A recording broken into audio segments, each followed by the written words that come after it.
Hörmətli tamaşaçılar, növbəti ildən bütün növ pensiyaların artımı nəzərdə tutulur. Bu, həmçinin pensiya kapitalına da şamil olunacaq.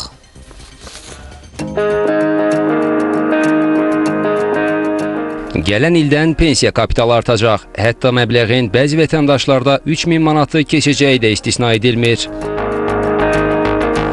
Əmək pensiyaları haqqında qanuna əsasən vətəndaşların pensiya kapitalı 2026-cı ildə indeksləşdirilərək artırılacaq. Millət vəkili Vüqar Bayramov deyir ki, həmin qanunun maddəsində qeyd olunur ki, sığorta olunanların pensiya kapitalı ildə bir dəfə istehlak qiymətləri indeksinin illik səviyyəsinə uyğun olaraq indeksləşdirilir. Yəni pensiya kapitalları 2025-ci ildəki illik inflyasiya səviyyəsinə uyğun olaraq artırılacaq. Yəni vətəndaş işlədiyi müddətdə müəyyən pensiya kapitalı yığır və həmin pensiya kapitalına uyğun olaraq da onun pensiya məbləği müəyyənləşir. Ona görə də bu kontekstdən pensiya kapitalında indeksləşdirmə pensiya kapitalı məbləğini artırır və vətəndaşımız pensiya çıxanda daha çox pensiya almış olur. Mərkəzi Bankın proqnozu ondan ibarətdir ki, bu il inflyasiya səviyyəsi 6% olacaq. Təbii ki, ilin sonunda konkret rəqəm müəyyənləşəcək.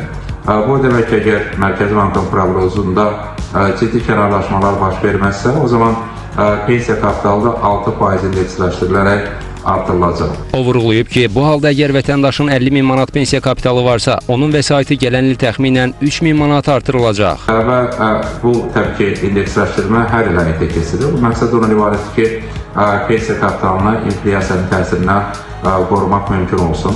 Ona görə 2026-cı ildə də pensiya kapitalının indeksləşdirilərək artırılması həyata keçiriləcək.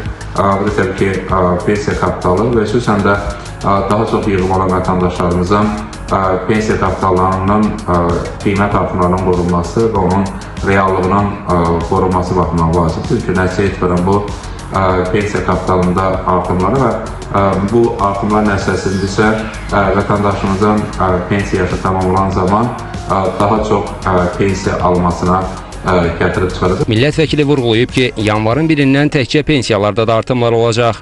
Ruzana Kərimli, Kənan Qafar, Xəzər xəbər.